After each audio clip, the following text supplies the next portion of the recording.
داري وموشك عني وداري داري داري ليه بتحب تزيد في ناري ناري ناري. ايوه ايوه ايوه ايوه ايوه ايوه ايوه ايوه الاغاني بتاعتك انت بتغني وصلت لهذه المرحله والله هو بقى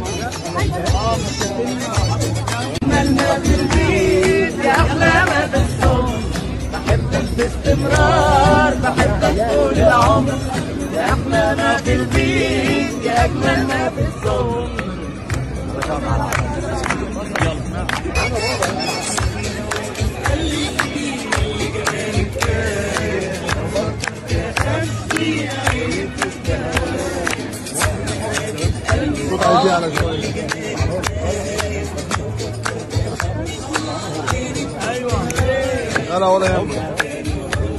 أهلا بحضراتكم.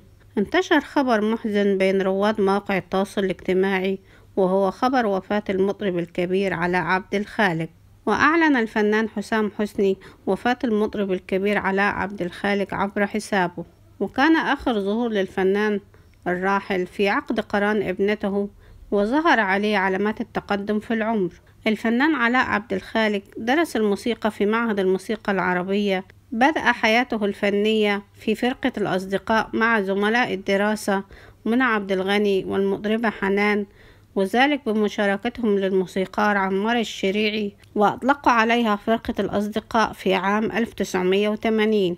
واستمرت تلك الفرقة ثم التقى بحميد الشاعري والذي ساعده في توزيع وإصدار أول ألبوم وهو مرسال، وبعد ذلك أصدر ألبوم وياكي وألبوم علشانك وألبوم راجعلك وألبوم هتعرفيني وألبوم اتغيرتي وألبوم مكتوب وألبوم لازم وألبوم طيارة ورق وألبوم الحلم، وآخر ألبوم كان عين بعين عام 2002.